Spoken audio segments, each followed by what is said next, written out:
Bienvenidos a Designaholic. Esta es la comunidad que amplifica la conversación sobre la cultura del diseño y las industrias creativas a través de momentos, objetos y sus protagonistas.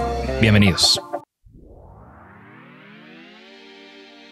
Pato Bichara es un ingeniero industrial egresado del TEC de Monterrey, con un MBA de la Universidad de Harvard, además de ser el CEO de Collective Academy, la escuela de negocios enfocada en las disciplinas de mayor impacto para el futuro de los negocios. En el episodio de hoy, Jorge Diego habla con Pato Bichara sobre su paso en Harvard y cómo ha sido su experiencia como CEO de la nueva universidad de América Latina para líderes de negocios y tecnología. 111 es la expresión máxima del diseño residencial. Como la división de interiorismo de Grupo IHO, se especializa en mobiliario, iluminación, acabados y accesorios interiores. Con marcas exclusivas, experiencia y colaboración en equipo, 111 se posiciona como líder indiscutible en el ámbito residencial de alto nivel en México y Centroamérica. Bienvenidos a un episodio más de Designaholic. Estamos en esta temporada 4 que se está empezando bastante bien porque estoy pudiendo sentarme a platicar con gente que ya tenía varias temporadas buscándolos. Y entre ellos, Patricio Bichara, Pato, para los cuates. Bienvenido. Muchas gracias, Jorge Diego. Muy emocionado de estar aquí. Finally, como dices tú. Sí, no, a ver, entiendo, ¿no? Eres alguien que estás en todos lados con una agenda de un startupero, ¿no? Entonces, por fin se armó y estoy muy contento también que sea en Monterrey, ¿no? Porque sí, pasas la mayor parte de tu tiempo lo pasas en la Ciudad de México. Exacto. ¿No? Pero eres regio, born and raised. Born and raised y fan aquí de el nuevo café Atlas Design Shop. Excelente, gracias por el plug. Pero bueno, Pato, cuando te presentas con alguien, ¿cómo te presentas? Uy, empezamos profundos. Fíjate que históricamente me presentaba como que soy CEO de Collective y al ratito hablaremos seguro de Collective un poquito, pero cada vez más trato de presentarme como alguien de una persona al menos de varias facetas. Te diría, primero está la personal, que obviamente soy esposo de Pati, papá de Lava. Tenemos una perrita hermosa y en unos meses vamos a ser papás de una niña.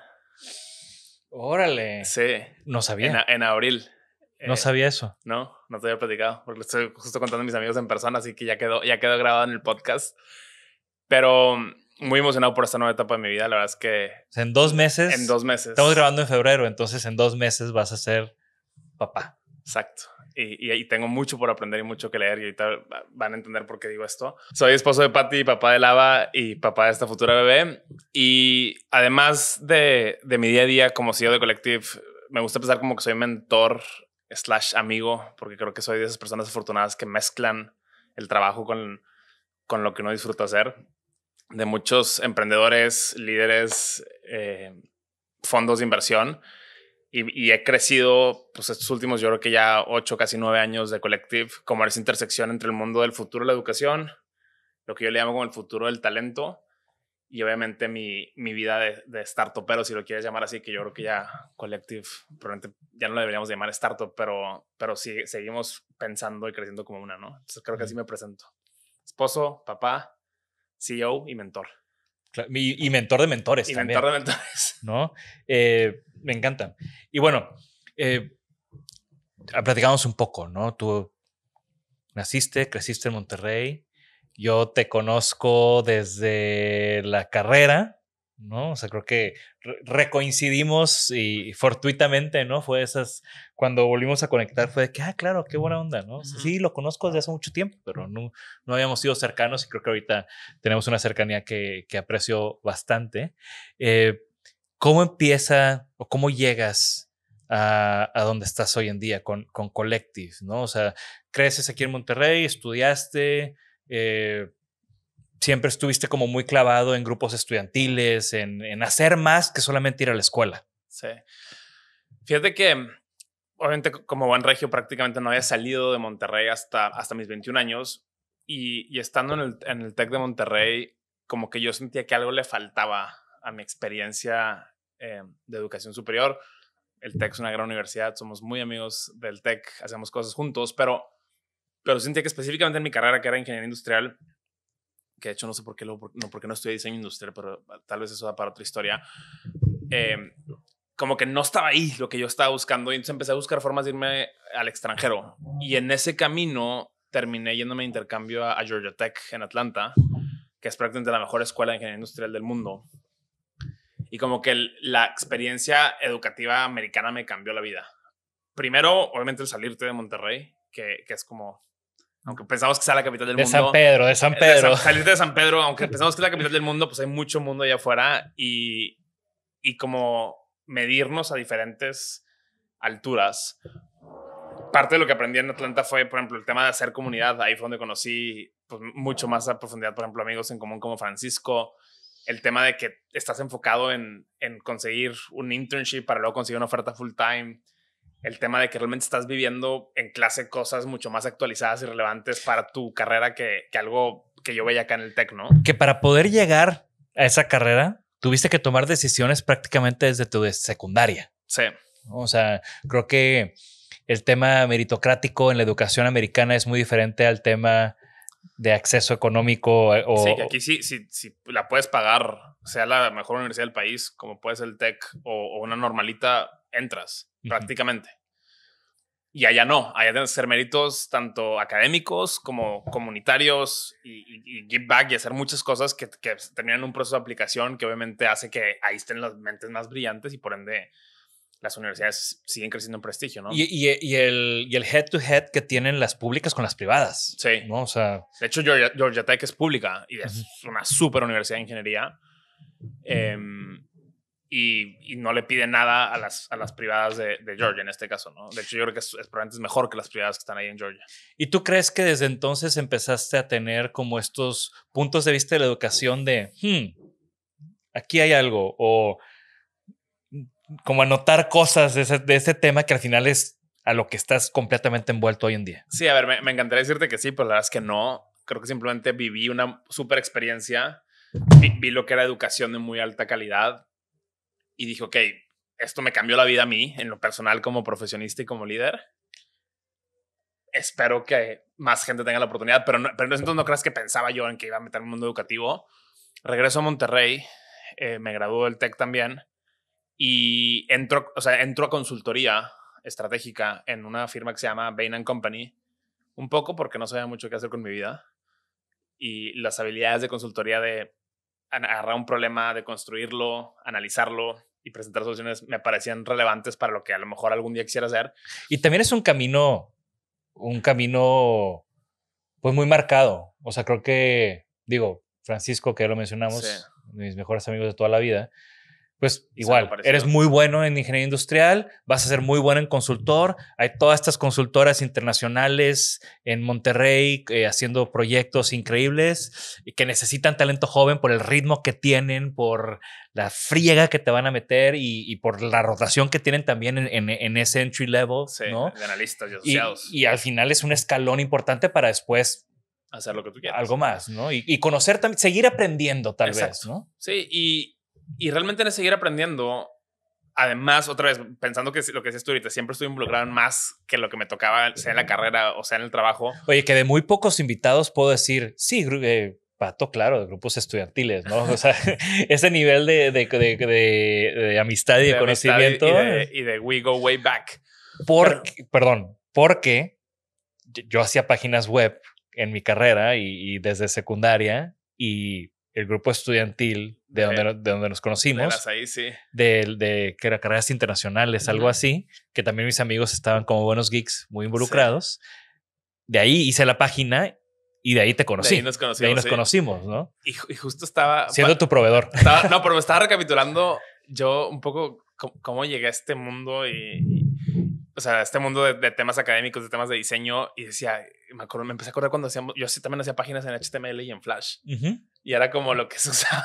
Claro. No, mucho antes a lo mejor del Tec, pero sí, y aquí estamos años después. Flash ya no existe, pero nosotros seguimos creciendo y desarrollándonos.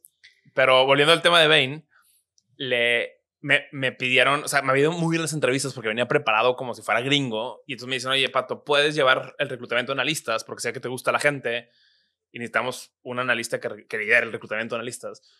Y entonces ahí me empecé a meter temas de talento y empecé a ir a todas las universidades públicas y privadas de México a reclutar. Y me di cuenta que mucha gente estaba un poco igual de perdido que yo antes de irme fuera, ¿no? No sé quién soy, no sé qué quiero. Si sé lo que quiero, no tengo forma de aplicar, no sé hacer un currículum, no sé hacer un portafolio, no sé entrevistar. Y entonces me empecé a meter como a desarrollar ciertas pues, workshops y cosas para atraer más candidatos a Bain. Y en ese camino dije, ok, hay algo interesante en, lo voy a decir muy exagerado, pero en cambiarle la vida a la gente porque simplemente ellos sepan que hay hay oportunidades distintas, se pueden preparar para aplicar las oportunidades y obviamente en el trabajo, como decías ahorita, pues es una trayectoria profesional muy acelerada, ¿no? Y después de 3 años ahí, me regreso a Monterrey un año, a Ignea, un fondo de Venture Capital de inversión. De los primeros. De los primeros fondos de inversión de Monterrey y de México. En un momento clave. Sí. O sea, cuando empezaba esa ola, empezaban esos emprendimientos tecnológicos, Ignea era ese fondo, que estaba Ignea y estaba... Lo que hoy es Sol VP, y creo que hay uno más alta, o no sé cómo se llama el otro que está acá. Pero irónicamente, ahí veo el otro lado de la moneda. O sea, como que en Bain vi el lado de que, oye, no había oferta de talento, no me estaba llegando. Y luego del lado de Ignea empecé a ver, o sea, yo era la primera ventanilla de los emprendedores. Entonces, cuando me venían a pichar, yo veía, oye, qué padre que lleguen emprendedores de fintech, emprendedores de vivienda sustentable, emprendedores de energía renovable. Y dice, ¿por qué no llegan emprendedores de educación? Y es una industria que es muy grande en el mundo. Si incluimos o sea, yo creo que es top 5 industria del mundo si incluimos el gasto público, que a lo mejor no deberíamos incluirlo. Pero además es una industria que no ha sido disrumpida o innovada en años, ¿no? Uh-huh. Y yo creo que tú lo has vivido también con los proyectos de educación que hemos hecho aquí en el estudio. Pero realmente es decir, oye, ¿por qué nadie está pensando en cómo se ve el futuro de esto? Todo el mundo piensa en el futuro de los bancos, en el futuro de las viviendas, en el futuro de todo. ¿Y la educación qué? Y probablemente es de las bases de los mexicanos y de los latinoamericanos más importantes. O sea, si tú tienes educación, todo lo demás empieza a caer en su lugar. Y con esas reflexiones me fui a la maestría y fue en la maestría en HBS que literalmente dije, ok, esto es una educación de negocios world class, como dicen los gringos. ¿Cómo hago para llevar esto a Latinoamérica y que no cueste $200,000?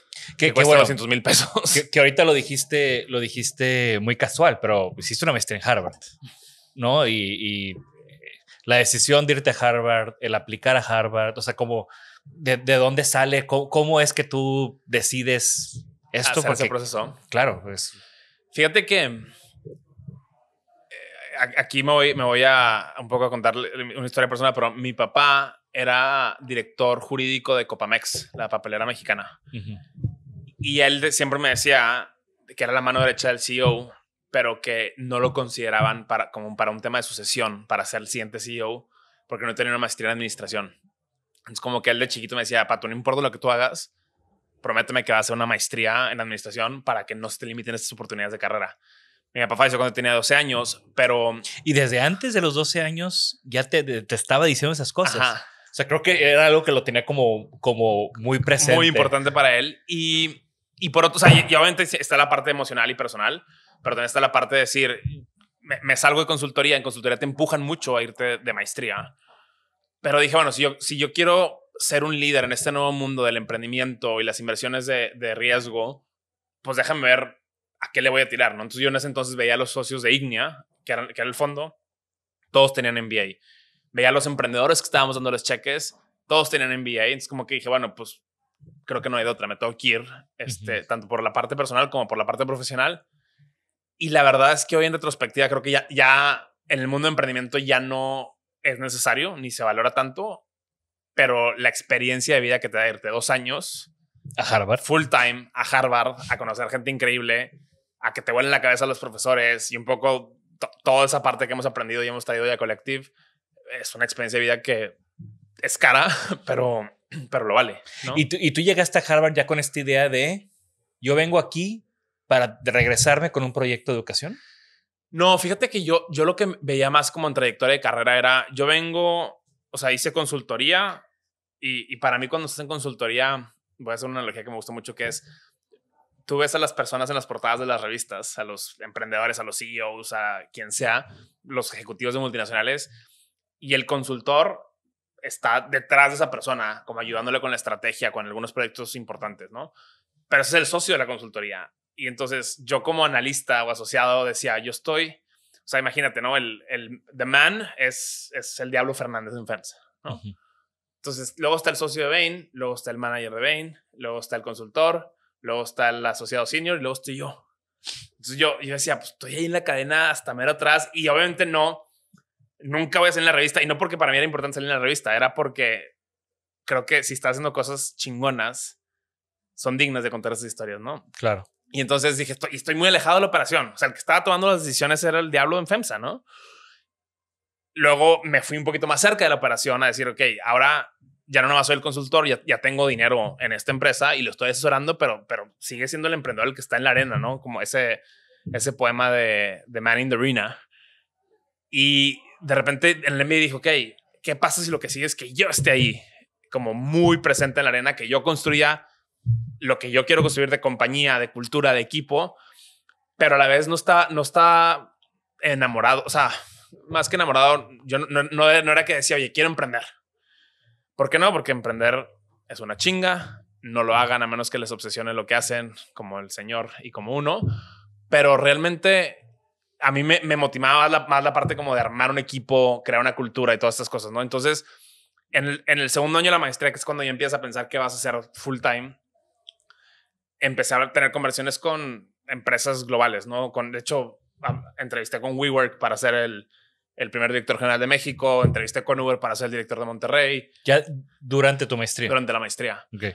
Estaba entrevistando con Stripe, que entonces iban a abrir en 2015, luego lo patearon varios años la posición. Y como que en ese camino yo seguía asesorando gente y mentoreando en temas de carrera. De que, oye, ayúdame con mi CV, voy a aplicar al estudio de Jorge Diego, cómo me preparo para la entrevista, todas esas cosas. Y de repente me empecé a dar cuenta que había una oportunidad de negocio muy importante que era la gente no está lista para todas estas oportunidades profesionales, ¿no? Y en ese camino dije, ok, ¿qué pasa si de estas mentorías gratuitas que estoy dando, que porque es, oye, Jorge Diego me presentó con su hermana y literalmente su hermana me la asesoró un poquito y listo. Pero pues yo no soy amigo de tu hermana, saludos a tu hermana, pero y le ayudaba así gente conocidos de conocidos.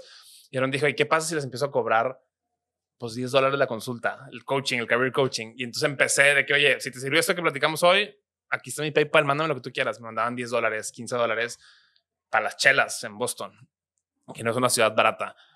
Y entonces en ese camino dije, ok, y aquí hay una distancia. ¿A distancia? A distancia. Porque también creo que eso conecta muy bien con con Collective hoy en día. Sí, todo era por Skype.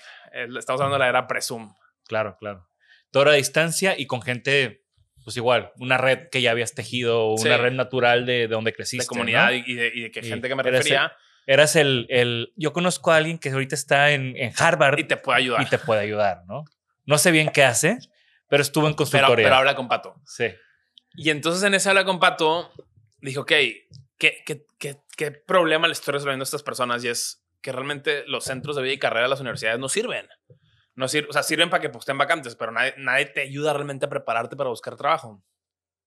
Entonces me empecé a clavar ahí, justo pensando en hacer una plataforma de tecnología que habilitara estos procesos de búsqueda. Y yo le llamaba SaaS, porque yo se la quería cobrar a las universidades. Entonces yo quería ir con el TEC, con el ITAM, con la UNAM a decirles, oye, págame $1,000 por alumno por año. Y yo me encargo desde los psicométricos, que a mí no me gustan, pero a las empresas les gustan, hasta negociar la oferta con la consultora. Uh-huh. Y en ese proceso dije, ok, empecé a probarlo y experimentar varias cosas, tener conversiones, mucho metodología de design thinking. Y en ese camino dije, oye, ¿sabes qué? El problema que yo estoy viendo, que es que la gente no sepa buscar chamba, es un problema gigante, pero no es culpa de los chavos y las chavas que no sepan, es culpa de que en 4 años en la universidad no aprenden nada. ¿Por qué no hacemos una universidad de cero? Que le enseñe a estos líderes jóvenes las competencias que necesitan para crecer. Y así fue como ese aha moment de fundar Collective, lo que hoy es Collective, ¿no? Me encanta el pregúntale a Pato porque yo lo hago. No, de repente tenemos ciertas encrucijadas del estudio como proyecto. Tú sabes que hemos vivido como una transformación fuerte en los últimos años y siempre es esa persona que me encanta también, pues súper accesible, ¿no? Y y ahora ya me quedé como con la cosita de que no te he depositado $10 en PayPal, pero... me invitaron al café y está riquísimo. Pero siempre, sí, siempre eres alguien que está como disponible para rebotar, creo que tienes un abanico enorme, ¿no? También es un tema de la consultoría, ¿no? Que al final eres un todólogo porque te tocó estar en proyectos todo y ahorita en tu rol como de consejero de fondos y con Collective, que has mentoreado a muchísima gente, pues tu abanico sigue creciendo y creciendo y creciendo, ¿no? Sí. Y es bien interesante también cómo sigues tejiendo esas conexiones, ¿no? Nosotros nos has conectado con gente le has aconsejado que se vaya con otras personas, o sea, es algo como muy natural tuyo, ¿no? Sí, es algo que cuando uno piensa en eso, en qué hacen el día a día, me motiva muchísimo, me da mucha energía. Y otra vez veo el impacto directo de esas intros que hago, conexiones, presentaciones, etc. Y bueno, volviendo un poquito a la historia, nada más para llegar al día de hoy con Collective. Literalmente quisimos una licenciatura, no pudimos por el tema de la SEP y terminamos evolucionando pues todo ese plan de estudios que habíamos construido muy, muy liderado por los líderes de recursos humanos, los Chief HRs, a decir, oye, ¿qué pasa si hacemos una maestría enfocada en el talento clave de estos corporativos y multinacionales y empresas de tecnología que no se van a ir al extranjero, no se van a gastar $100,000, pero sí quieren seguir creciendo y aprendiendo en comunidad? Y ese fue el origen de lo que hoy es el máster en negocios y tecnología, que realmente ha posicionado a Collective como una de las opciones. Yo te diría que yo creo que hoy estamos en México probablemente en los top 3 MBAs en número de alumnos. No estamos rankeados, pero realmente se ha posicionado nuestro MBT como una super opción para esa gente que está más, yo le llamo como pensando en el futuro de las organizaciones, en temas de diseño estratégico, de producto digital, de datos, de innovación, de relaciones con startups, entre otras cosas, ¿no? Tienes o sea, bueno, redefines esta idea, ¿no? Encuentras este problema a solucionar, que es como lo principal para cualquier emprendimiento, y lo metes como tu tesis o como proyecto en la maestría. O sea, ¿utilizas tu maestría para catapultarlo? Sí, a nivel como investigación un poquito, pero realmente yo lo seguía viendo como este es mi juguete o mi side project, no como voy a dedicarme a esto. Y de repente me gradué en junio de 2015. Veo que estas conversaciones que estaba teniendo con las empresas de tecnología internacionales iban a ser un poquito más lentas. Me dije, bueno, pues voy a lanzarme el verano a ver qué pasa con esto y ver si hay tracción o no, ver si alguien puede empezar una universidad de cero o no, porque tampoco es como que uno escucha que se empieza sus universidades todos los días. Como que no escuchamos de universidades nuevas. Prácticamente no. O sea, yo creo que la última en México fue Centro, tal vez. Pensando o Tecmilenio, tal vez. Y Tecmilenio, o sea, pero yo creo que Centro debe tener hoy, no sé si 15 años y Tecmilenio debe tener 20. Pero exacto, y las hace... Digo, Centro, le mandamos un saludo a Gina Díaz Barroso, que es gente que tiene mucho capital social y capital económico. El Tecmilenio lo hizo el Tec. Entonces no es como que tengas muchas universidades, startups, empezando por ahí, ¿no? Y también ha habido una tendencia fuerte de la educación vista desde fondos de inversión, como un asset de un fondo de inversión, ¿no? Aquí en México hay dos grupos muy grandes que están en cierto sector posicionando, pero su estrategia siempre es: compro una universidad que ya existe, ¿no? O sea, redefino esta marca.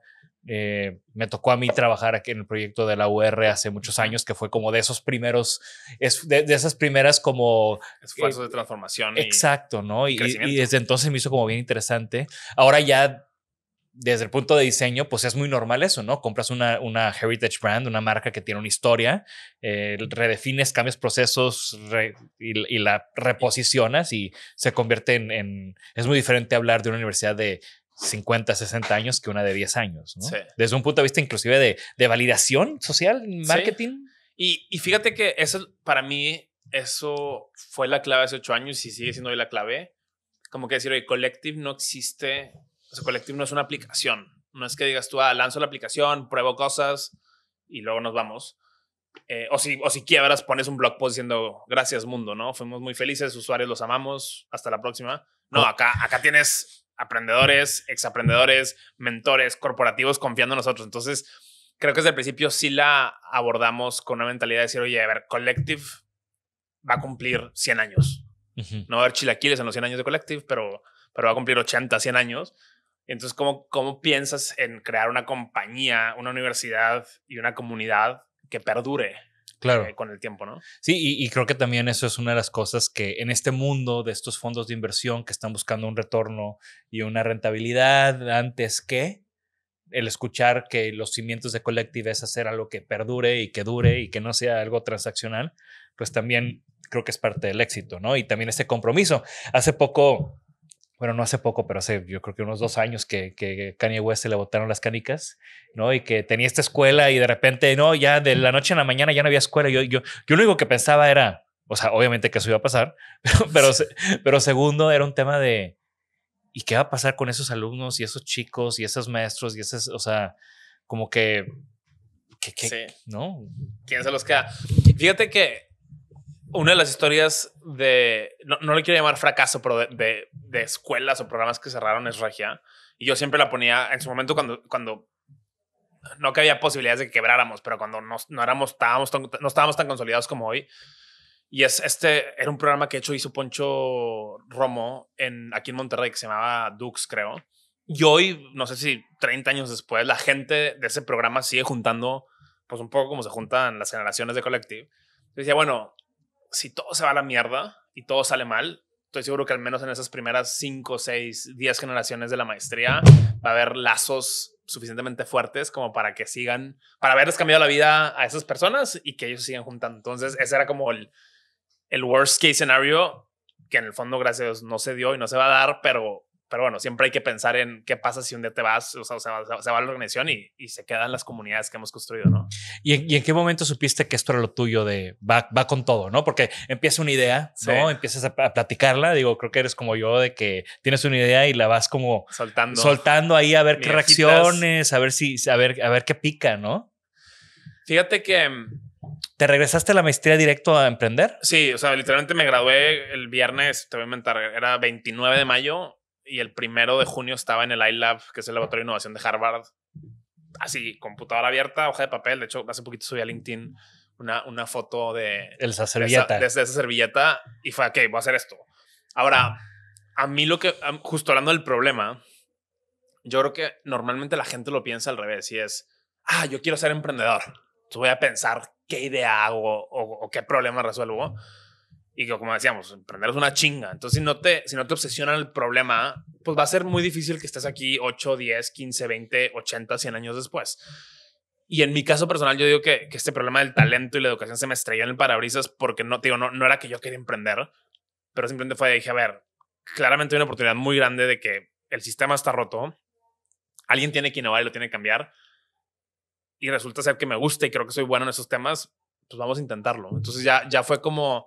O sea, te diría, de todo el verano, o sea, junio, julio y agosto fue como estar probando, tener conversaciones con los chief HRs. Entonces queríamos una licenciatura. Entonces era hablar con chavos de prepa, papás de chavos de prepa, entender por ahí que no iba a funcionar por el tema de la SEP. Y en ese proceso... ¿Qué tema de la SEP te iba a impedir eso? Fíjate que son 3 cosas que hoy son fundamentales para el modelo de Collective y que no estábamos dispuestos a sacrificar. La primera es la planta física o la infraestructura física del campus. La SEP lo que te pide es que construyas el edificio, lo equipes, tengas los salones así equipados, contratas a los profesores full time, desarrolles el plan de estudios, ahí metes la carpeta y se estarán como 18 meses en darte la autorización. Y creo que tú estás en proceso ahorita de cambiar planes de estudio. Y de diseñar escuelas donde ya viví eso, ¿no? De que mi cliente me diga, es que tengo que tener todo para buscar a la SEP. Exacto. Y se me hace, o sea, yo decía, es que ¿cómo? Y no podemos mandar renders. Me dicen, no, tiene que ya estar construida. Y yo, ¿y si no te la dan? Sí, es una locura de capital, de CAPEX. Entonces, ese era un tema. Incluso si dijeras, oye, es que va a ser una universidad online, igual te piden ciertos salones que los alumnos puedan ir. Entonces era muy parecido. Segundo, el tema de los profesores o los mentores, que como bien sabes, nos encanta que haya practitioners. Entonces, que líderes como tú enseñen en la clase de diseño estratégico, que no sé, Miguel Hernández, head de marketing de Tigres, esté dando marketing. Y entonces la SEP te pedía que tengan un grado académico arriba del que van a enseñar, que en ese caso era maestría, entonces que tengas doctorado. Y en nuestro caso, literalmente tenemos mentores que ni siquiera carrera acabaron. Un poco, por ejemplo, como Lulo, ¿no? De Frog Design. Y entonces yo decía, a ver, ¿qué me importa más? Que tengan el doctorado, y de hecho, como lo hackean las universidades tradicionales, es que les dan doctorados en educación. Sí. Pero no es que tengas un doctorado en diseño. Claro. ¿No? Y entonces a nosotros nos importaba más esa experiencia pragmática, esas ganas de compartir, que sean buenos facilitadores. Decimos, ok, esa tampoco la cumplimos. Y la última es el tema del plan de estudios, que yo me gradué del TEC en 2008, yo creo que igual que tú, o 2009 yo. 2009. ¿Y tu plan de estudios de qué año era? 2000. 2000. O sea, 9 años desactualizado. Algunos profesores cambian y actualizan cositas, pero realmente el plan de estudio está desactualizado. Sí. Digo, de hecho, o sea, yo me retrasé mucho y reprobé mucho y por eso creo que fui el único en ese año o en los últimos 2 años que se graduó de ese plan. Con ese plan. Pero el actualizado era que 2000. Sí. Y entonces fíjate que nuestra filosofía de currículum o de plan de estudios es como si fuera un producto digital. Hay que iterarlo, hay que aprender y hay que cambiarlo. Entonces nosotros actualizamos pues, las sesiones y las clases. Te ha tocado como mentor pues, cada semana de que Jorge Diego dice, oye, salió este tema nuevo, este artículo de diseño y lo voy a incluir en la clase y no le tenemos que avisar a nadie. Una universidad tradicional es, cambiamos la clase 3 de estrategias de diseño e innovación, actualizan la carpeta va a la SEP. Y entonces, y son 18 meses para que te den permiso de cambiar esa clase. Entonces nosotros decimos, ¿sabes qué? Vamos a hacer como software, hacemos releases, hacemos un release grande una vez al año y entonces realmente nos da un poco igual la validación oficial. ¿Qué pasó? ¿Y qué decisión tuvimos que tomar? Fue decir, a ver, no nos va a validar el ministerio o la SEP en el caso de México. Vamos a asegurarnos que literalmente la gente viva una experiencia de primer mundo y que el producto sea tan bueno que por ende resuene en una comunidad alrededor de este producto, esta maestría, y de ahí que se vaya construyendo una marca, ¿no? Claro. Y conectar, o sea, al final toda esta conversación empieza con el tema de empleabilidad. Empleabilidad, claro. Y creo que Collective también, o sea, una de las características de cualquier posgrado, pero yo creo que Collective lo tiene muy claro o es por escrito, que es el pivote que vas a tener en tu vida y en tu carrera, en esa experiencia transformativa que es el programa de Collective, ¿no? Sí, y fíjate que hablando otra vez de diseño estratégico, nosotros tenemos muy claro algo y es nuestro cliente no es el alumno o el aprendedor. Nuestro cliente son las organizaciones. Y el alumno o la alumna o la aprendedora es el producto. Entonces yo le estoy entregando talento clave de los líderes a Bimbo, BBVA, Aeroméxico, Bitso, etcétera. Pero para mí el cliente es la organización, no es el chavo o la chava, ¿no? Que creo que es un cambio de paradigma con lo que hacen las universidades tradicionales, ¿no? Claro. Que el cliente del tech es el papá o el chavo, pero no... Otra vez, no les da igual, pero no es que estén pensando en las organizaciones, ¿no? Claro. Y bueno, estos 3 pilares con los que construyes el programa al final le dan una forma que en sí, por sí sola, esa forma es muy interesante, ¿no? O sea, ahorita hablabas de, me piden un espacio, en Collective no tenemos espacio, ¿no? Sí. Y la primera vez que me invitaron y que entendí esto, dije, claro que hace sentido, ¿no? Platícanos un poco más de ya o sea, cómo arranca y cómo esta visión se tangibiliza en lo que arrancó Collective. Sí, fíjate que yo me puse a ver los estados de resultados de las universidades y el principal gasto que tienen es la planta física. Entonces decía, oye, a ver, lo típico, ¿no? Uber no tiene carros, Airbnb no tiene cuartos. Entonces dije, ¿por qué la universidad tiene que tener la planta física? Si hay un montón de espacios, como por ejemplo aquí perfectamente podremos dar una clase a las 7 de la noche que estén desutilizados. ¿Las hemos dado? Las hemos dado, exacto. Parte de las sesiones de la materia de Jorge Diego y Alex se dan en el estudio. Y entonces eso es decir, oye, a ver, llegas a un lugar que para empezar está mucho más bonito e inspirador que un campus tradicional. Juntas estos practitioners con mentes brillantes que están en el grupo y entonces vamos a llevar una discusión socrática, ¿no? Collective usa 2 tipos de pedagogías que a mí me parecen que es como la gente debería de aprender. La primera es lo que le llamamos el aula invertida, que es tú lees tu contenido previo antes de llegar a la sesión, o sea, ves la teoría y llegas a la clase a discutir y a ponerlo en práctica. Las universidades tradicionales es, te doy la teoría, te leo slides en la clase y te vas a tu casa a hacer la tarea y a ponerlo en práctica. Entonces estamos flipeando ese modelo. Y dos, es el aprendizaje activo. Es decir, oye, vienes aquí, vamos a hacer preguntas, una discusión súper interesante y luego tienes que hacer algo. Porque si tú no haces las cosas, no te acuerdas, ¿no? Y parte clave de eso también es, hablábamos de que no existe la meritocracia para entrar a una universidad en México, prácticamente. Digo, Sí. algunos nos van a querer quemar vivos, pero pues es la verdad. Es una realidad. Pagas, entras. Y entonces no hay un filtro y entonces no puedes construir no puedes curar el grupo. Y yo creo que, pues de nuevo, he tenido la fortuna, y ya platicaremos un poco más de eso, de dar por muchos años clases con Collective, unos más activos que otros. Y siempre es como esa curaduría del grupo, ese balance, quién está, qué está haciendo y cómo eso influencia el overall experience de todos los involucrados, ¿no? Como una persona que no escojas bien, o solita se sale, o empieza o se nota y afecta, ¿no? Y eso es algo que también en la maestría que yo hice, es una de las cosas de esas conversaciones que te das cuenta de que, y hablábamos con la directora de que, o sea, es un tema la curaduría del grupo. Y dijo, sí, o sea, este grupo está hecho así por estas cosas y entonces por eso tuvieron esa experiencia, ¿no? Y cada grupo tiene una identidad súper fuerte, ¿no? Una cultura interna. Exacto. Sí, y para nosotros siempre ha sido bien importante eso porque primero, te digo otra vez, como que ese enfoque en producto, es decir, sabes más, y te cuento una historia bien rápida, yo no iba a aplicar a Harvard al MBA y un mentor mío de Bain me dice, tienes que ir a una clase, si no te escribo cartas para las demás universidades. Fui a una clase y me voló la cabeza la experiencia, la gente que estaba ahí, cómo hablaban, cómo presentaban. Y dije, ok, yo quiero estudiar aquí. Entonces es algo que he replicado desde Collective desde la primera sesión. De que la gente salga y diga, esto me está hablando la cabeza por la gente que está, por el contenido que estamos discutiendo y por la aplicabilidad de que lo que vi hoy lo puedo poner en práctica mañana, ¿no? Y efectivamente, esa comunidad que desde la primera generación, es más, y otra historia interesante es, la primera generación fue 50-50 en términos de género, que es algo inexistente en cualquier otra maestría de México. Y hoy Collective, 700 aprendedores después, es casi 50-50.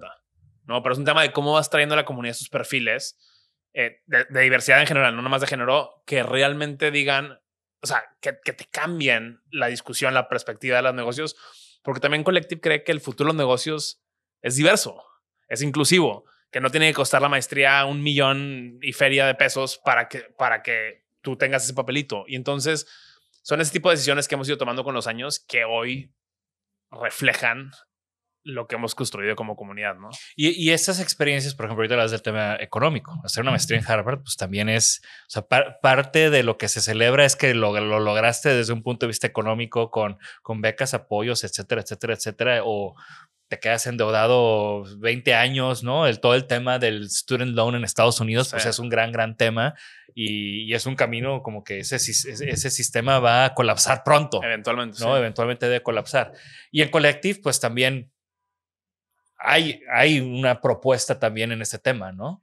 De cómo te ahorras cosas, bajas costos y al final estás entregando un producto, pues es como el concentrado. Sí. ¿No? Sin todo el agua que viene, estás dando las gotitas concentradas. Fíjate que con eso en mente, literalmente creamos este término de neouniversidad, haciendo un poco alusión a los neobancos como Hey Banco, Nubank, etcétera. Porque decimos, a ver, nos enfocamos en un nicho de mercado que son líderes en temas de negocios, tecnología. Después queremos darles una experiencia muy superior a los incumbentes, pero habilitada por tecnología para que los costos puedan ser mucho más por debajo de los incumbentes, ¿no? Entonces, de repente cuando alguien me dice, no, pues es que tal universidad te podría copiar, le dije, no me pueden copiar porque su estructura de costos es muy superior a como lo hacemos nosotros, pero otra vez, no porque no sea cara, quiere decir que el valor no está ahí. Claro. Y de hecho siempre le digo a la gente, le dije, no, a mí no me gusta y creo que la gente rara vez nos escoge por barata. No es de que, quiero hacer una maestría y no me alcanza X y Z, no, vamos a meter a Collective, no. La gente nos escoge por la propuesta de lo que tenemos, que hace fit con lo que están buscando y por ende, y resulta que además no cuesta, o sea, cuesta 1/5, 1/8 parte de los MBAs incumbentes, ¿no? Y la gente que está ahí, de nuevo, no está por precio, no está por llenar una casilla, ¿no? Porque regresamos a lo mismo. no tiene esta validación de la SEP, ¿no? Que no sé por qué hay gente que busca eso, ¿no? Sí. A mí nunca me han pedido mis títulos y mis cosas para nada de lo que he hecho en la vida. No, o sea, de nuevo, no es como una propuesta alterna, pero también tienes, y yo siempre que doy clase en Collective, siempre se lo celebro y lo reconozco. Les digo, güey, para que ustedes estén aquí, ha ido cambiando el programa, pero en algún momento eran para que ustedes se tomen 3 noches. O sea, ya jalaste, ya acabaste con todos los problemas, con todo el cansancio, con todo lo que conlleva una vida adulta laboral.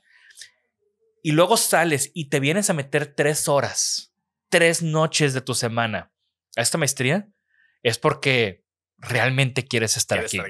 Y eres un aprendedor o aprendedora. Exacto, ¿no? Y por eso creo que desde el día número 1, Alex y yo, que empezamos en Collective, siempre estábamos súper motivados y siempre llegábamos nuestro A-game, ¿no? Y ya sabes, hay días que no tienes ganas y dices, pero güey, o sea, esta gente ya chambeó y nosotros, o sea, ya estudiaron 2 días, 2 noches. Y vamos el jueves nosotros. No, o sea, tenemos que deliver y tenemos que hacerlo súper bien y tenemos que responder a eso que ellos están haciendo. Y estás resaltando algo bien importante que es algo que hacemos mucho nosotros, que es también queremos que la experiencia del mentor o profesor sea muy buena y que quiera regresar a dar clases. Y no nada más a nivel intelectual, sino a nivel, oye, ¿cómo te entrenamos? ¿Cómo te damos de alta? ¿Cómo interactúas con el equipo de producto o el equipo académico? Entonces son todos esos detalles que literalmente hace que Collective sea muy distinto y que por eso gente, como tú, digo, sé que tú das varias clases ya ahora, pero en su momento era, no, o sea, muchos mentores nos llegan diciendo, oye, me buscaron de X universidad tradicional.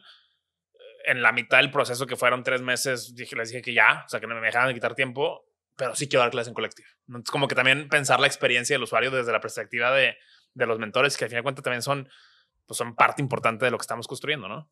Y ya cuando arrancaste con estos ideales, con esta visión, con este plan, ¿cuál fue? O sea, de la idea de bajar, del plan de estudio, de todo lo que conlleva diseñar y crear este proyecto, primero, ¿quiénes fueron esos primeros aliados o esa primera gente que creyó en tu proyecto, que le metió lana, que se subió al barco? O sea, ¿cómo empezaste a armar tanto el equipo como el business case, como la inversión para ejecutarlo? Fíjate que del lado de inversión tuve la suerte que varios inversionistas pues bastante reconocidos del ecosistema en México creyeron en nosotros desde el principio. El tema de talento es un problema que a todo mundo le ha dolido. O sea, todo el mundo nos pasó de que necesito contratar esta vacante y no la encuentro. Y ahí obviamente le agradezco siempre a Everto Taracena de Capital Invent, que literalmente dijo, esto tiene que existir y aquí está el term sheet para que esto empiece. Ahora, le pusimos una condición a esa inversión y otra vez, no se crean universidades todos los días. Entonces dije, no quiero que me depositen dinero y quemarme el dinero en hacer experimentos si a lo mejor esto nunca lanza, nunca empieza. Entonces les dije, oigan, no depositen hasta que no tengamos la primera clase de Collective, que fue una clase presencial ahí en Ciudad de México. Y eso lo hizo un poco complicado porque no podía contratar yo gente. Estaba nada más yo quemándome mis ahorros, empezando a trabajar en la idea. Y entonces del lado de clientes dije, ok, ¿cómo hago para que esto arranque? Porque obviamente es un catch-22. No tienes, o sea, hoy alguien puede venir a ver una clase de Collective y puede ver lo que estamos haciendo. Cuando no había nada, pues era Pato, un PowerPoint en el Starbucks de Polanquito. Sí. Vendiendo esa idea. Y lo que acabamos haciendo fue un tema de confianza comunitaria. Decirle a estos inversionistas ángeles y mentores, oye, me tienes que mandar a alguien de tu equipo. Y confía en que esta persona, confía en que, me acuerdo, la primera versión de la maestría costaba literalmente 100,000 pesos. Y si esta persona no sale contenta, le regresamos su dinero. Son money back guarantee, no questions asked. Como los startups, de productos, sí. ¿no? O sea. Y entonces, y otra vez, pero eso no era nada más un tema financiero, era un tema de literalmente asegurarnos que el producto fuera tan bueno que esa garantía ni siquiera le pasara por la cabeza a nadie. Y de hecho nunca le pasó, nadie la pidió nunca, ¿no? Entonces es el tipo de cosas de que otra vez vas empezando y ya con 3 alumnos, esos 3 alumnos de la generación fundadora que siempre les agradezco. 13. ya ahí ya podía decirte, oye, Jorge Diego, ven a ver una clase. Ven a ver no sé qué. Y entonces empezamos a construir la comunidad en Ciudad de México. En Ciudad de México. En 2018 nos empiezan a buscar por internet alumnos potenciales de Monterrey. Y en Monterrey yo nunca había pensado abrir cuando todavía era todo presencial, porque realmente Monterrey es la ciudad con más universidades per cápita. ¿No? Y brandeada. Y brandeada, exacto. ¿No? O sea, como que es, ¿por qué le vas a venir a competir a las grandes? Pero la gente empezó a mostrar interés y entonces fue que en 2018 dijimos, ok, vamos a ver si hay oportunidad de lanzar un grupo en Monterrey, que fue cuando Enrique Motolá empezó a traer esa comunidad para acá, a contactar mentores, a reconectarnos y lanzamos literalmente el primer grupo en Monterrey en mayo del 2018. Igual, ya que tienes un grupo andando, ya puedes traer gente a decir, oye, ve lo que estamos haciendo, ve mentor, fíjate cómo se facilitan las clases de Collective. Y en ese camino, después, 2019, lanzamos la maestría en línea, antes de la pandemia. Entonces, a la hora que llega la pandemia, simplemente fue switch on, switch off. El jueves se despiden todos de sus clases presenciales y el martes empiezan en línea. Sabíamos cómo hacerlo, capacitamos a los mentores y el resto de historia, porque hoy es un programa realmente híbrido que responde mucho a las necesidades de estos líderes, de cómo están trabajando y viviendo sus vidas hoy, ¿no? Sí, porque regresamos a, te estás tomando X noches de tu semana para una clase de X horas y tal vez vas a hacer una hora de tráfico saliendo del jale, llegando a Collective, ¿no? Y tal vez no es la mejor experiencia. Exacto. Hacer eso 3 noches a la semana, ¿no? Sí. Y entonces por eso ahora el formato es híbrido en el sentido de que hay un kickoff, una experiencia de medio término y una graduación presencial, pero el resto de los 18 meses son en línea, ¿no? También tienes opción de hacer lo que hoy hemos denominado bootcamps presenciales en Monterrey y en Ciudad de México y próximamente en otras ciudades, pero realmente es eso, es como decir, oye, pues yo quiero aprender como me gustaría, como trabajo, que probablemente la mayoría de las cosas son formatos híbridos, y creo que ha sido un diferenciador súper importante porque además, otra vez, no es educación en línea tradicional de que está el mentor ahí hablándole a la cámara y nada más diciendo cosas, sino que realmente es una experiencia en línea muy enriquecedora, ¿no? Y ya en estos años, o sea, en esos primeros años, digo, hemos hablado de muchos como hits, pero ¿qué desaciertos o qué cosas pasaron que se convirtieron en obstáculos o retos en el arranque? Uy. Digo, supongo que tuviste un montón, ¿no? Sí. Pero alguno que realmente tuvo un impacto de, oye, igual y esto tenemos que pivotearlo, tenemos que modificarlo. Fíjate que... O sea, siento que ese tema de vamos a abrir una universidad es como esta película de We Bought a Zoo. Sí. ¿No? Es como que ya tenemos esto. ¿Y ahora qué? ¿No?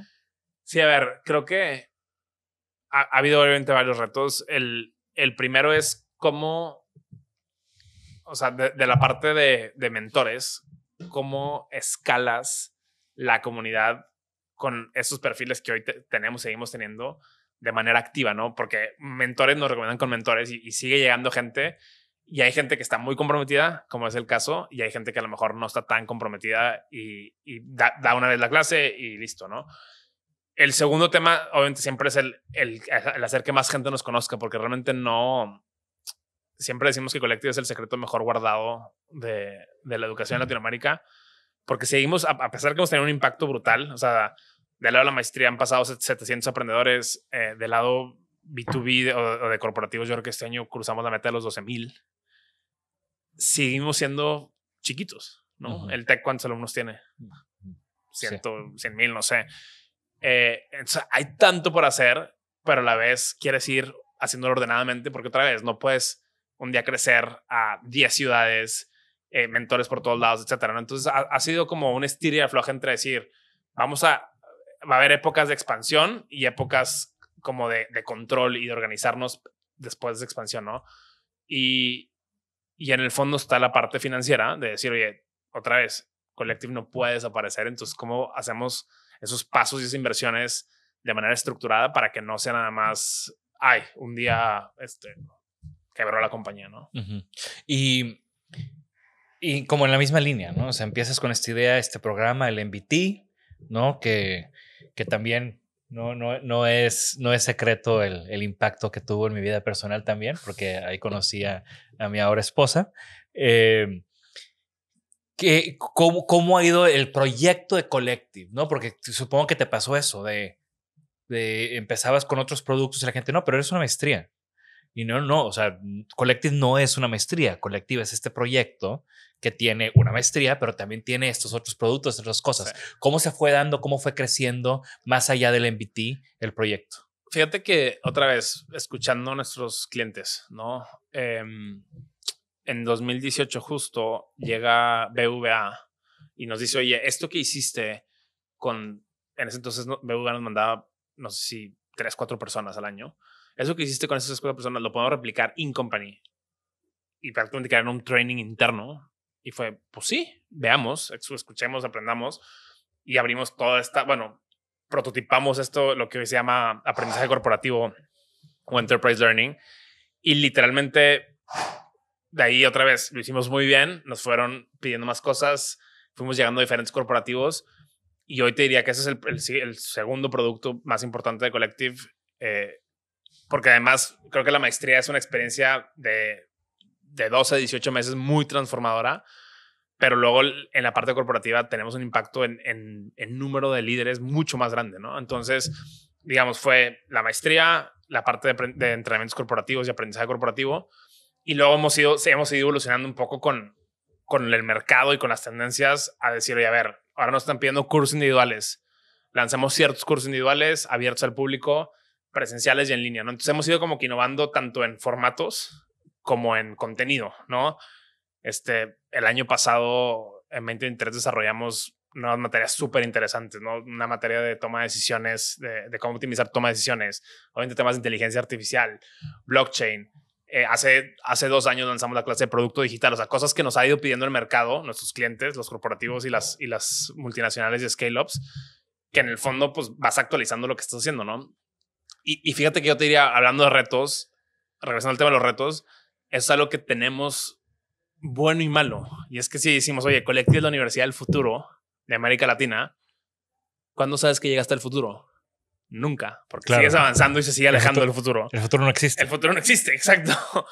Y entonces ha sido el voltear con el equipo y decirles, oigan, el 2023 fue un año espectacular para nosotros, pero en el 2024 tenemos todas estas metas por cumplir y que sea, ok, vuélvanse a abrochar los cinturones y vamos otra vez, ¿no? Entonces, es parte de lo lindo de estar en una startup o en una compañía de alto crecimiento, que además tiene muy arraigada esa misión o propósito, ¿no? Y tienen los ingredientes, tienes al menos la red, ¿no? Sí. Una de las cosas que más me encanta de ser parte de la comunidad de Collective, además de que reconecté con gente como tú o como con Enrique, ¿no? Que ya ni me acuerdo cómo nos conocimos tú y yo, pero pues tenemos desde la carrera de conocernos, sí. ¿No? Y cuando alguien se acerca y Pato está haciendo este rollo y Enrique se sentó conmigo en un café y ya está también este otro mentor que conoces, ¿no? Hoy en día la red de mentores de Collective y obviamente ya también de alumnos, me encanta porque me siento entre amigos, ¿no? O sea, Raimundo da un curso en la Ciudad de México, Lulo, que ya también estuvo aquí en el podcast. Diego Barrazas. O sea, al final es todo. Toy fue de ahí mi amistad con Toy, pues fue mucho la conexión que tuvimos en él como aprendedor en Collective, ¿no? Con Alex y conmigo. Y es una comunidad muy padre y es una comunidad donde sí se siente ese compañerismo, ¿no? Y esta onda de conectar y ayudar y apoyar, ¿no? Y de que realmente todos los que estamos ahí metidos queremos convertirnos en una mejor versión de nosotros mismos, ¿no? Y saber que eso, lo que tú dices de que, oye, puedo llamarle a Pato y me va a ayudar a resolver o me va a ayudar a guiarme hacia con quién resolver este problema. Y creo que lo mismo pasa con los aprendedores que están en temas más corporativos. Es como, sabes que la gente de Collective va a estar ahí para ti cuando lo necesites. Y eso es un valor que tiene la cultura que hemos creado en la comunidad, que a mí me parece brutal. Y de hecho, a veces sí lo pienso, como que digo, a ver, y no sé si tú alguna vez te has preguntado eso, para decir, a ver, yo no estoy seguro que Collective vaya a ser mi proyecto de vida. O sea, yo no sé si en 120 años que me muera me van a recordar por Collective, pero yo sí creo que Collective van a ser las bases, o sea, la comunidad de Collective va a ser las bases de muchos proyectos increíbles, desde matrimonios, emprendimientos, cambios y de hecho el otro día lo platicaba con mi coach. Me decía, oye, como que ¿cuál va a ser el legado de Collective? Y le decía, a mí me gusta pensar que en 2050 va a haber un presidente latinoamericano de Collective, un par de gobernadoras, alcaldes, CEOs de las top 50 de Latinoamérica, graduadas de nuestro programa, con cierta forma de pensar, ciertas herramientas, cierta cultura, y va a ser un impacto en la región, ¿no? Claro. Y para eso lo estamos haciendo, ¿no? Han habido, o sea, siempre que alguien hace algo muy diferente o quiere ser disruptivo, va a haber pushbacks, ¿no? ¿Cuáles han sido? Digo, supongo que hay algunos que no se pueden mencionar públicamente, pero, o sea, ¿cómo te fue llegando con estas ideas tan disruptivas en un tema como educación, que muchas actitudes no le muevas, así estamos bien, o vamos por este camino, o somos organizaciones, las organizaciones toman mucho tiempo? Llegas tú con estas ideas, supongo que hubo pushbacks desde legales, o sea, de repente propones cosas que no están no se tiene que generar una legislación, digo, no sé si en educación sucedió, pero o sea, hay desde agentes que te están tapando hasta la misma estructura legal. Me interesa mucho como entender esos pushbacks que tuviste y cómo los superaste. Fíjate que del tema legal o regulatorio de la SEP en específico, como que para mí había dos caminos, ¿no? Y de hecho así se los planteé al consejo en su momento antes de lanzar. Les dije, mira, Collective eventualmente probablemente esté regulada. O porque cambiamos la legislación, o porque nosotros crecimos lo suficiente para tener el campus y todo lo que ya hemos venido hablando tú y yo. Pero el camino de corto plazo es, o sea, hay dos sopas. O tratamos de que en 5, 6, 10 años lleguemos a estar ahí, o sea, y trabajamos para lanzar en 5, 10 años, o lanzamos, prototipamos, experimentamos un poquito a la Uber, que creo que Uber lo hacía a la mala en las ciudades, es decir, oye, lanzo en la ciudad y cuando me vuelva tan relevante, el alcalde me va a recibir, o el secretario de movilidad me va a recibir. Uh-huh. Entonces nos fuimos más por ese camino. Realmente, legalmente, y está mucho porque alguna vez el sexenio pasado me recibió el subsecretario de revalidaciones y acreditaciones. Y me decía, Pato, estás en tu sitio y tienes muy claro en el sitio que no estás acreditado por ciertas razones. Me dice que de hecho es lo que pide la ley. O sea, la ley te dice, si eres una escuela patito, que no somos, pero si no tienes REBOE, que es el registro de validez oficial educativa, tienes que poner una leyenda en tu sitio que explique por qué no, o sea, que no lo tienes y no puedes engañar a la gente. Entonces me dice, oye, me metí, obviamente me dice, nadie de las patito cumple ese requisito y tú lo tienes, porque aparte le das el giro de marketing y dice, oye, no estamos revalidados porque estas 3-4 cosas que afectan nuestro modelo de pedagogía y de negocios. Y me decía, felicidades que lo tienes. Y le digo, sí, o sea, I want to be compliant, ¿no? O sea, no estoy aquí para tumbar el sistema. Me encantaría, y obviamente este sexenio no se prestó, eventualmente cambiar la ley. Uh-huh. Porque no es nomás Collective. Hay otras 10, 15 instituciones que están en cosas muy diferentes que están en áreas grises de la ley, ¿no? Y no grises en el más sentido, sino simplemente no están reguladas al 100. O dicen, oye, la clase la da el doctor Jiménez, pero realmente la da Jorge Diego, que no tiene doctorado, ¿no? Entonces yo creo que eventualmente vayamos a llegar ahí. De hecho, ahorita estamos trabajando con algunos de los candidatos a la presidencia en esos temas de decir, oye, a ver, eso tiene que cambiar. Pero para mí lo más importante es decir, uno, yo me autorregulo. O sea, de hecho, yo se lo aprendí mucho a mis amigos fintech, Daniel Fogel de Bitso, que dice, Bitso está autorregulado. Uh-huh. El día que la comisión nos abra la puerta para regularnos, estamos listos. Tengo el Know Your Customer, tengo el Anti-Money Laundering, o sea, tengo todo listo. Y así es un poquito toda esta filosofía de decir, oye, mira, el día que la SEP quiera sentarse con nosotros, estamos ready, pero realmente no vamos a esperar ese día. ¿Por qué? Porque es demasiado lento y queremos ir mucho más rápido. Pero otra vez, a cambio de eso, construyes una reputación y una comunidad que hoy pasa que las empresas vienen y buscan el talento de Collective, ¿no? Ahora, nada más hablando de eso, de la vocación de Collective, del cliente de Collective, siendo las empresas y el enfoque muy de disrupción hacia el sector privado, ¿han habido emprendedores del sector público? O sea, hablando ahorita del tema de legislación. Sí han habido un par, no tantos, la verdad. Ha habido otros que, gracias a Collective, se van al sector público. Por ejemplo, el otro día me topé a a Karina, la compañera de Fer, que está trabajando en la secretaría con Marta Herrera de Bienestar e Inclusión. Que ella desde que le estábamos dando clases estaba en el sector social. En el sector social. Sí, y ahora de repente sí nos ha tocado también en el proceso de admisión y esta curaduría que hablábamos. El otro día, justo el año pasado, me tocó entrevistar a una chava que estaba en el Senado de la República y me dice, oye, yo quiero estudiar en Collective, pero en el tabulador del Senado, si estudio una maestría acreditada, me suben $1,000 más el sueldo. Le dije, mira, sácate una maestría en línea, la que tú quieras, pícale next. O sea, los videos, sácate tu título oficial y luego tienes que estudiar Collective. Entonces, otra vez, yo creo que es algo que más bien la comunidad ha ido creciendo. Algunos se están metiendo en el sector público. Diana Vega, la hija de Xochitl Gálvez, por ejemplo, es exalumna nuestra. Ah, sí. Y sí. Y pues indirectamente todo el mundo estamos ahí para construir un México y una Latinoamérica mejor. Ok. Entonces, para mí esa es una vocación que yo creo que eventualmente va a llegar el día en el que te digo, haya un alcalde, una gobernadora, una presidenta graduada de Collective y a lo mejor nos dejen cambiar las leyes. ¿Y pushbacks del establishment? Pushbacks del establishment. Sin quemar a raza o Sí, quemando. no, aquí nos encanta el chisme. No, a ver. Fíjate que el establishment ha sido agua y aceite. O sea, como que a veces nos ha ido muy bien y a veces nos ha ido muy mal. Por ejemplo, te decía, con el TEC hemos hecho proyectos increíbles con el TEC y TEC Milenio. Siempre súper colaborativos ellos. Pero sí hay otras universidades que nos tratan de demeritar de chafas, de no saber lo que están haciendo, especialmente la más incumbente tal vez de negocios.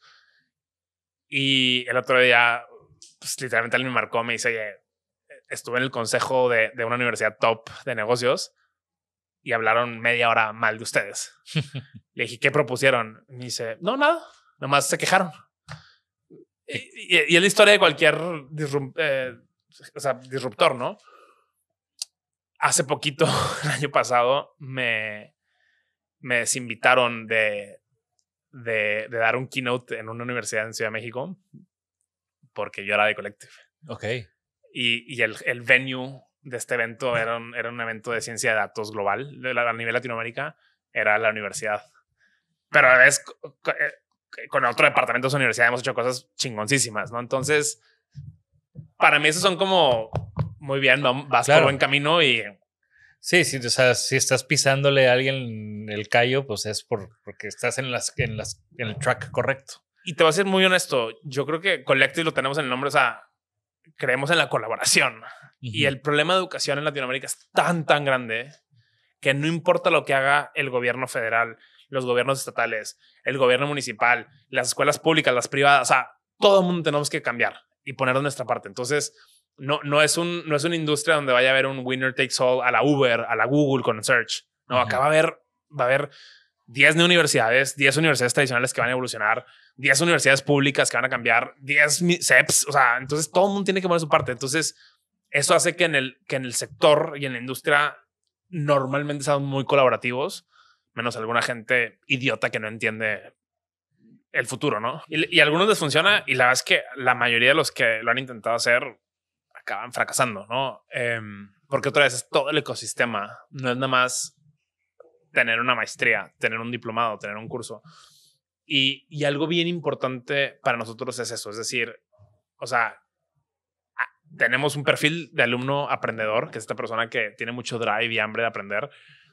Y de repente llegan y decir, o sea, un poco la historia que te conté de la chica del Senado, ¿no? Decir, oye, si tu objetivo hoy es ganar $1,000 más en el tabulador, Collective no es para ti.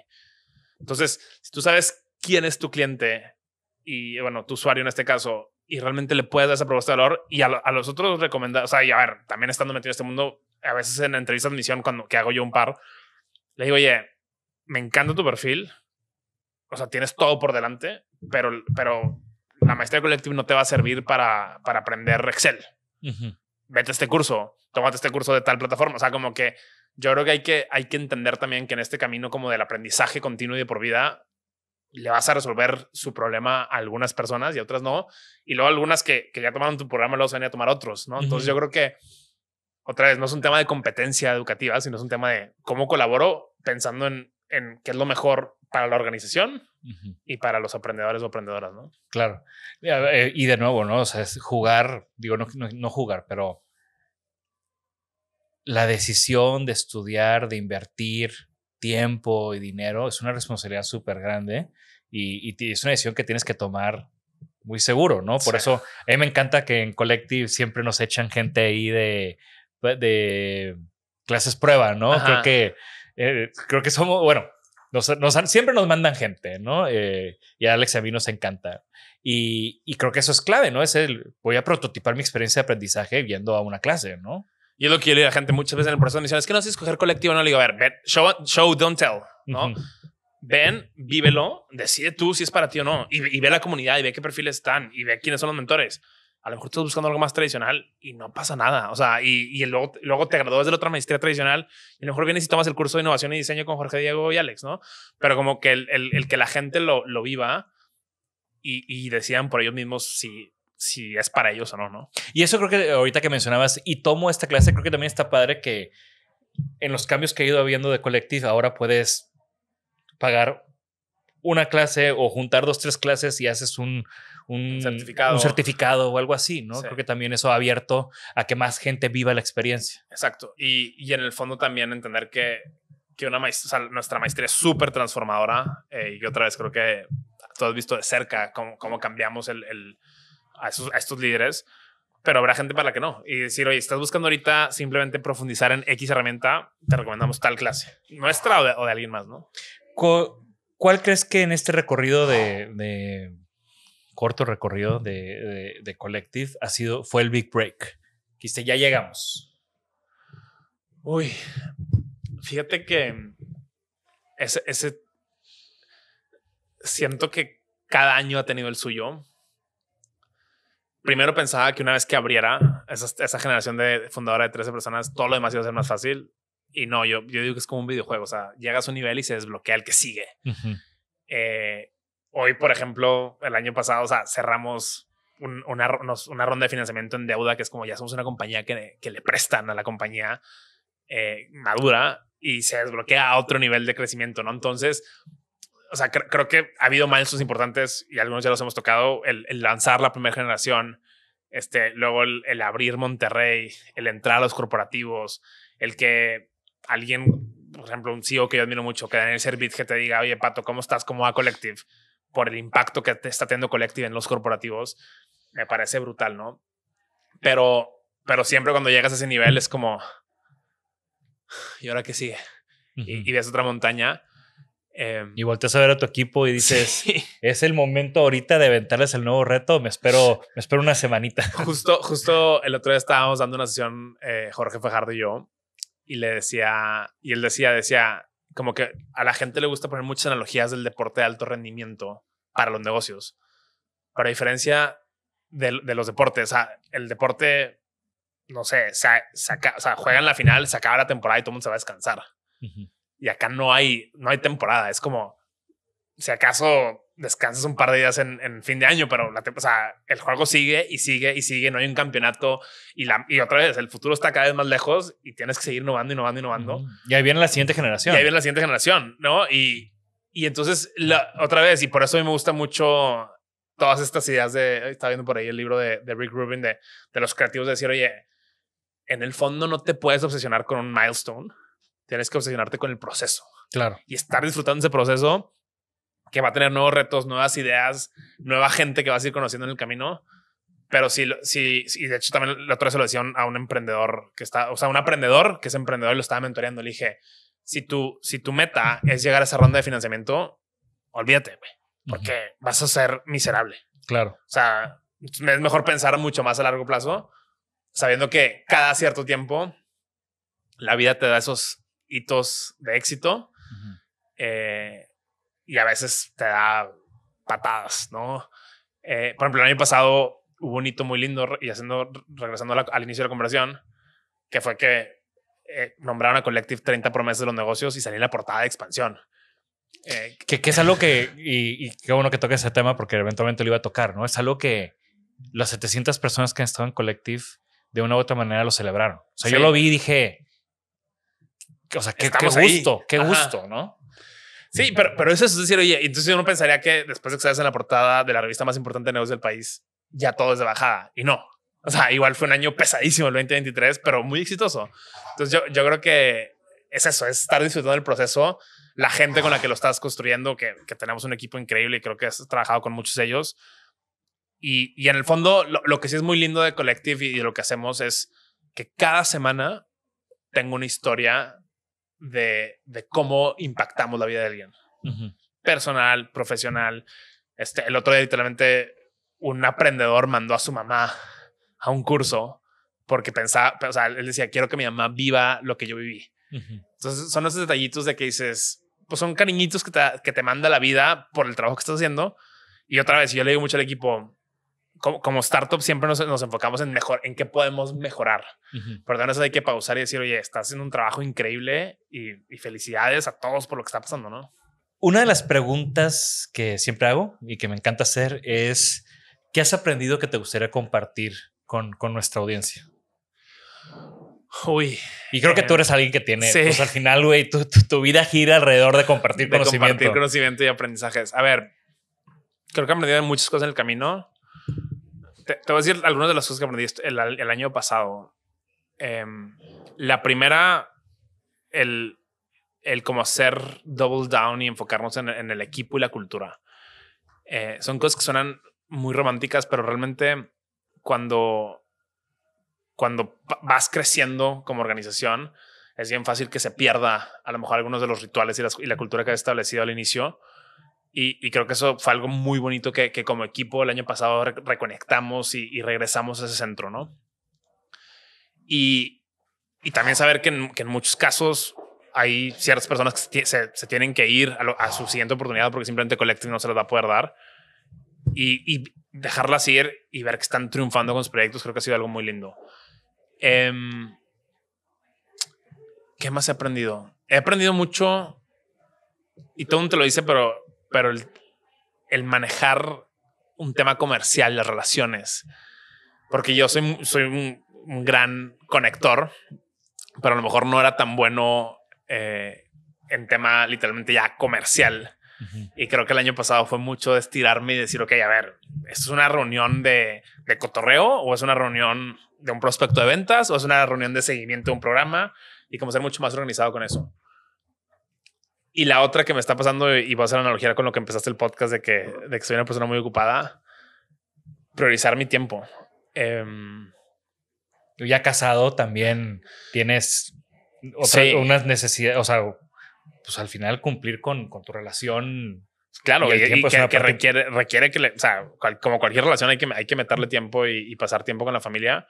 Y yo creo que es algo que este año específicamente voy a enfocarme más, obviamente por el nacimiento de mi bebé, por un lado, pero también por el decir, oye, mira, y otra vez, no es el tema de a qué le das tiempo, sino cuáles son esas acciones que van a mover la aguja, tanto a nivel personal y familiar como a nivel profesional, ¿no? Entonces, por ejemplo, me fascina dar clases en Collective, pero es mi actividad favorita.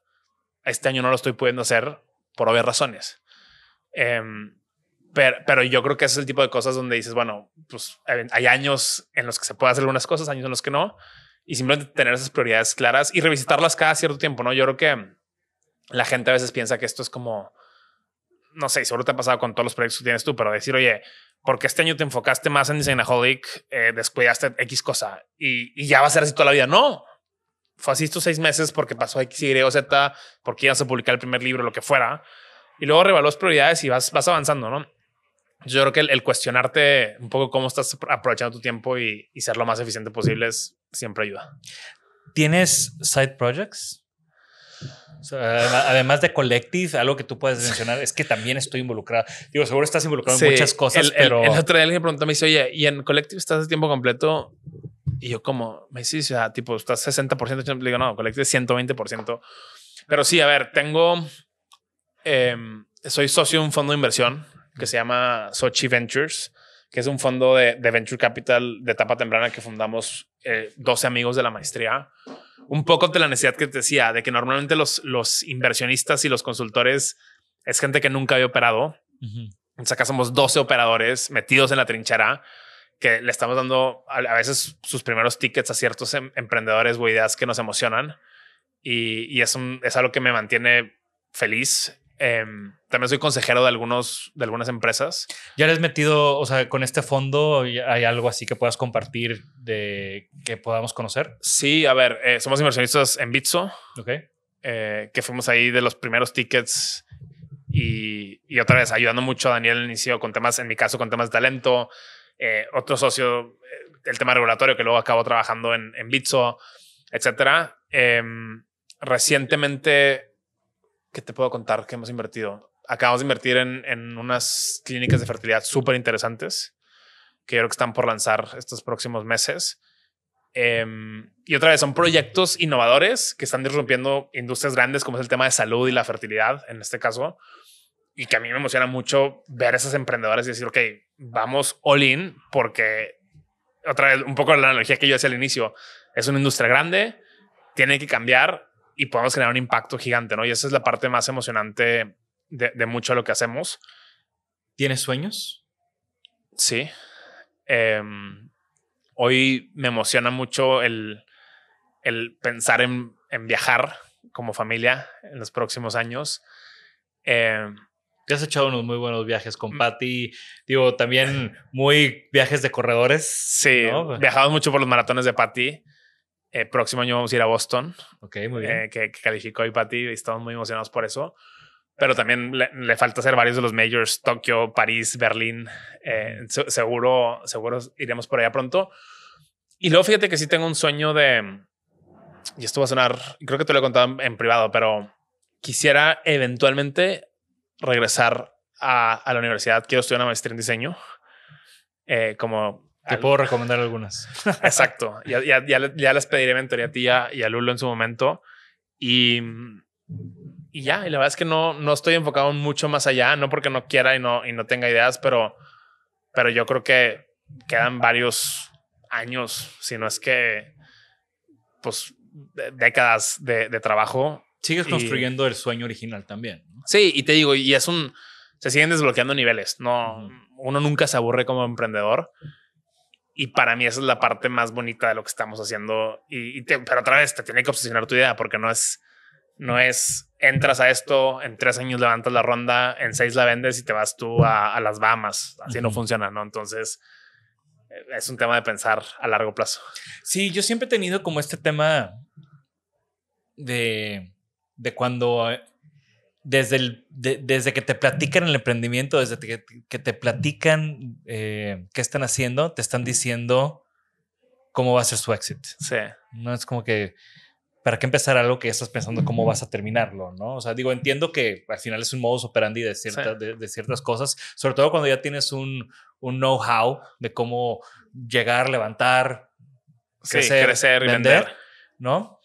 Pero no lo veo como el proyecto, como lo veo contigo, ¿no? Que lo traes puesto, ¿no? No solamente traes el chaleco, traes la camiseta también, ¿no? Y fíjate que de ese tema, hace rato contaba de Berto Taracena. Berto, que es un consejero nuestro, fue de los primeros emprendedores de internet. Fundó metroscúbicos.com. No sé si te acuerdas de esa plataforma. 2003 o 2007, no me acuerdo. Y la vendió a Time Inc. Y él dice 2 cosas. Me parece. Uno es... ¿De qué era? Era un portal un poco parecido a lo que hoy creo que es como Inmuebles 24 de propiedades de renta y venta, ¿no? Y la vendió y dice, la vendes y tu sueño se va a manos de alguien más.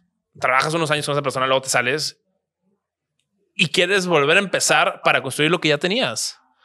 Y en el caso puntual de Berto, pues esto fue la primer PropTech de México en el 2007. O sea, que hoy con todo el boom que está teniendo todo este segmento, a lo mejor hubiera sido más que un unicornio. Pero bueno, yo creo que es un tema de decir, obviamente, en qué momento has sentido ciertas cosas, decisiones estratégicas, decisiones personales y de vida.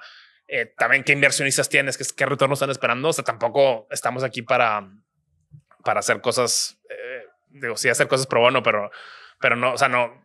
Hay gente que te fondeó con un objetivo y eventualmente tienes que darles un retorno. Creo que Collective, o sea, ha crecido al ritmo que nuestros inversionistas quisieran y más. Pero yo creo que eso es cómo cuidas tu proyecto y también en qué momento dices, oye, ¿sabes qué? O sea, a lo mejor el proyecto va a seguir, pero tú no eres la persona para llevarlo al siguiente nivel y te bajas de la cancha para hacer lo que tú eres mejor haciendo, que a lo mejor es otra etapa de la compañía, ¿no? Y por el bien del proyecto, Claro. ¿no? O sea, al final te puedes convertir en el obstáculo en algún momento, ¿no? Y yo siempre he dicho, me encantaría retirarme a mí dando clases en Collective, ya. O sea, que ese mi full-time job es así como si fuera profesor del TEC de planta, ¿no? Doy 5 clases a la semana y yo feliz. Sí, la friega se la llevan. Sí, la friega la hace alguien. No, que es un poco lo que pasa, o sea, me pasa luego en el estudio, ¿no? Que me encanta, o sea, empecé un estudio porque me encanta diseñar y todo ese rollo, y luego hay veces que lo último que haces es eso por lo cual empezaste el proyecto. Te vuelves un administrador. Sí. Eso es una dura realidad. La paradoja de lo que hacemos. Del emprendedor, ¿no? Y bueno, ya para cerrar, Pato, las preguntas de cajón. ¿Tienes un objeto favorito? Uy. Estoy pensando. No la voy a venir esa. Te voy a decir 2 que uso diario. Uh-huh. Uno es estos relojes. El Apple Watch me parece brutal. Y 2 es una almohada entre las piernas que me ayuda a descansar más. Ok, muy bien. Nada que ver, pero y obviamente tengo mi portalápices en la oficina. Pero bueno, creo que no puede haber dicho. O sea, obviamente es de mis favoritos. Pero sí, no soy mucho de cosas materiales en general. Tengo libros, que eso sí me gusta muchísimo, pero no. No importa. Y bueno, ya para cerrar, ¿alguna recomendación para nuestra comunidad? Libro, música, podcast, película, algo que estés consumiendo recientemente que quieres recomendar a nuestra comunidad. Fíjate que estos últimos meses he estado leyendo y releyendo un libro de Charlie Munger, que falleció el año pasado, que se llama Poor Charlie's Almanac. Lo acaba de reeditar Stripe Press, que tiene estas portadas preciosas. Charlie Munger era la mano derecha de Warren Buffett, un inversionista de muchos años que a través de sus cartas, son creo que como, no creo si 11, 15 cartas de speeches que él da, comparte muchos temas de modelos mentales y filosofía de vida. Entonces me encanta y espero que lo pidan y lo lean. Está disponible gratis en internet. Tal vez les podemos dejar el link en las notas del episodio. Claro. Y si no, también lo pueden pedir por Amazon, pero está padrísimo ese libro. Y qué mejor, bueno, no suena feo decir qué mejor momento, pero creo que es un momento muy relevante ahora que acaba de fallecer hace unos meses, poder como revivirlo y poner otra vez en discusión esos aprendizajes que comparten en ese libro. Y bueno, finalmente, estamos ahorita, este podcast está saliendo en febrero. Hay noticias, hay planes, hay cosas, hay novedades de parte de Collective que a punto de suceder. Hay que aprovechar para que invites a la comunidad y lo sí, platiques. A ver, sí, estamos por lanzar. El lanzamiento oficial va a ser en julio, pero realmente desde nuestra generación de abril, la nueva versión de la maestría en negocio y tecnología. Entonces, si eres esa persona incómoda, inquieta, que quieres conectar para dar tu siguiente paso profesional, échenle un ojo en collectiveacademy.com. Es una maestría que otra vez en esta época post-pandémica la estamos haciendo mucho más ágil, con más momentos presenciales que nos lo están pidiendo nuestra comunidad y con clases nuevas súper interesantes desde temas de neurociencia, temas mucho más aplicados de producto digital, diseño estratégico, que otra vez yo justo voy a volver a Charlie Munger. Dice, él tiene una frase que dice, no vendas nada que no comprarías. Claro. Y realmente el programa que estamos por lanzar, yo creo que nos vuelve a llevar a ser de las maestrías más innovadoras de América Latina. Entonces, ojalá le echen un ojo y conozcan más. Excelente. Y bueno, qué bueno que lo pudimos anunciar aquí. Estén pendientes, collectiveacademy.com. Vamos a ver todos los links, tanto de Pato como de Collective. Y bueno, Pato, gracias. O sea, por fin se nos hizo. Ya sé, gracias. Creo que el tema de educación es un tema que a los dos nos apasiona y estoy seguro que después nos podemos sentar y hablar de un tema más puntual en futuras temporadas.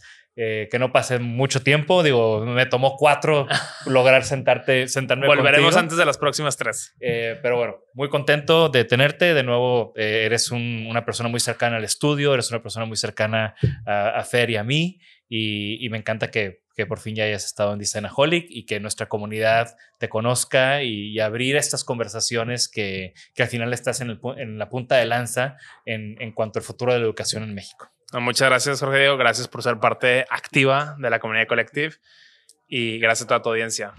Nos vemos en el futuro. Y bueno, esto fue Designaholic. Recuerden que la conversación sigue en nuestras redes sociales. Estoy seguro que Pato va a estar muy pendiente de sus comentarios en nuestro canal de YouTube, en nuestras cuentas de redes sociales, así que dejen ahí su comentario y nosotros se lo pasamos a Pato y ahí continuamos esta conversación. ¿Conocían Collective Academy? ¿Qué opinan de la educación en México? ¿Qué opinan de estos nuevos modelos de aprendizaje? Este es el momento, este es el foro, queremos escucharlos, queremos leerlos. Y bueno, esto fue Isanaholi. Gracias otra vez más a nuestros patrocinadores. Hasta la próxima. Sé parte de esta comunidad al suscribirte a nuestro newsletter y seguirnos en todas nuestras redes. Únete, comenta y comparte para sumarte a la conversación.